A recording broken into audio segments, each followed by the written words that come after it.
You're about to play an unfinished level from The Last of Us Part 2.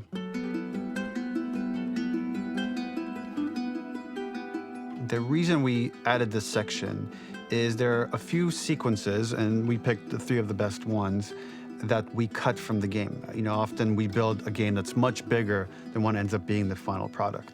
They were months away from being finished, but we wanted to give you an insight of what it's like when we built a game, because often we have this whole thing constructed and it doesn't have final art or audio or dialogue. And here you get to see the building blocks of what it's like when we first string a bunch of these levels together. This is the intro to the first deleted level, and this one is the roughest of the 3. We wanted to show more of how Jackson operates. So this is the festival where Ellie ultimately kisses Dina. This sequence would have come very late in the game as a flashback sequence while you're in the farm with Dina. And we wanted to show what is the rest of Jackson doing, and wanted to put on the stick, make it interactive. So you could see when you're outside, there are all these almost like carnival games that you can play. You could mix drinks, you could play with these kids that are playing a sort of clicker Marco Polo, sit down and listen to conversations. And all the different interactions were first or second pass, very, very early passes. The building blocks are there, but nothing is final. And ultimately, while we were very excited by this sequence, it's pretty fun and lighthearted. It just slowed things too much as we're barreling towards the end of the story at this point. So again, reminder, rough, missing audio, missing animation, missing gameplay tweaks, missing dialogue, but pretty representative of what it would have been. So enjoy.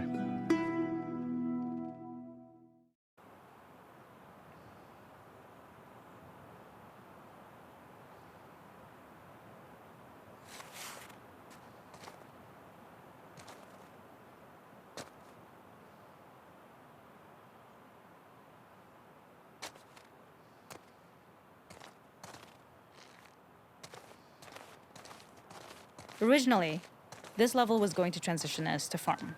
We would go all the way through to the dance, where Ellie and Dina share their first kiss. Then we would play through farm, and when Ellie plays the guitar at night, she would remember the Seth incident. So, the opening for this was a little tricky. We needed it to match at least a little what you might expect emotionally coming from prior beats, because we were already purposefully disorienting you in time and space. Remember, you just came from this huge fight. To jump straight into it would have been a little too jarring. After some back and forth, we rooted it in Ellie's nerves, calling back to her hands shaking in the theater. But this time, for a much more innocuous reason we'll find out later. She's nervous because she has a crush on Dina, who is the only reason why she's here at the dance. Something we really wanted to do was highlight the way their lives had turned upside down since she went down this path. We had this idea of recontextualizing all of our usual gameplay mechanics that were designed for really violent ends. The workbench, door bashes, throwable weapons, and even the infected, which is my personal favorite. Peppered throughout the level are moments of levity or shared history, all the while seeing how happy and mundane they all were before her huge revenge odyssey.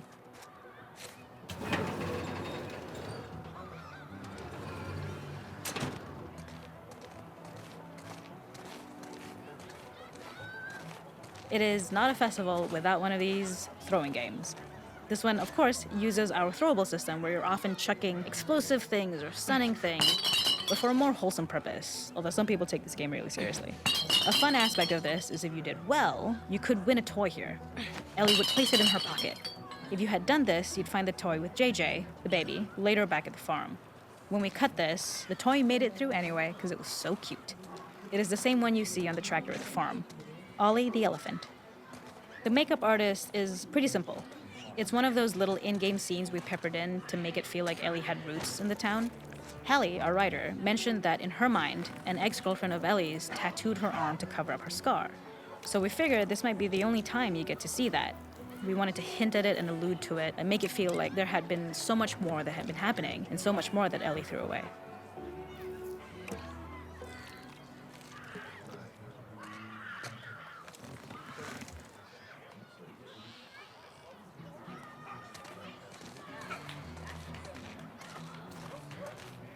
This is one of my favorite sections because I think that it achieves both the slice-of-life aspect of Jackson while also being a stark reminder of how dark the world that they live in really, really is. To attract attention and curiosity, one of the kids was supposed to make this adorable, messed up little clicker impression, and the others would giggle. We tried a version where if you got close enough, the kid might try and follow you a little before turning back. Since clickers are blind and move by echolocation, for this game of messed up tag, Ellie must close her eyes and listen for when the children give themselves away.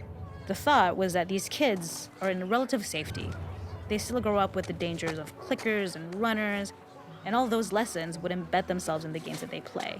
When the festival got cut, they tried to preserve this moment and move it to the front of the game where the snowball fight is, as a tutorial. However, being in the headspace of a clicker doesn't really teach you how to deal with them. Eventually, it evolved, and they instead made the snowball fight, which was, I think, way more effective. For me, it's character illuminating that not only does Ellie know this game, she plays along. There's a familiarity with the kids that's really nice to see, especially because it's such a difference from the Ellie we see later, who has a sort of hollow normalcy that she's trying to get with JJ, but kind of fails.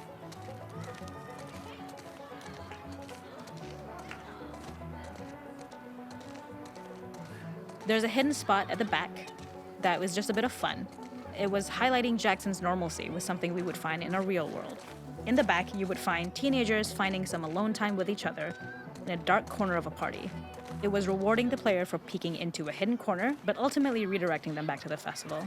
We also had versions of them smoking weed here, despite Maria's consternation, probably having gotten it from Eugene.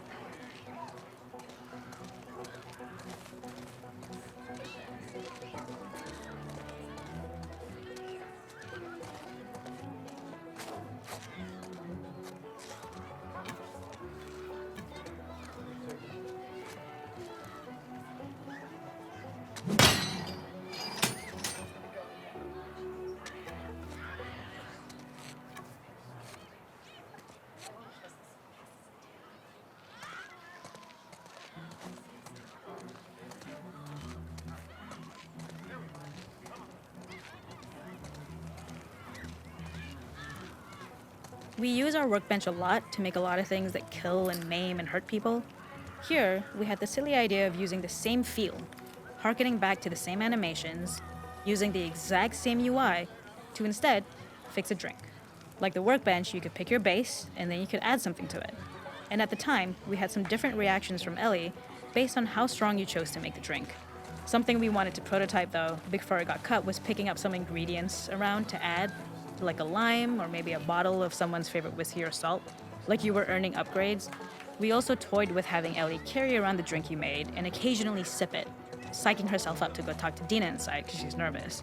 It got too noodly though, because she would need to keep placing it somewhere before she did anything, so it would have ended up more trouble than it was worth.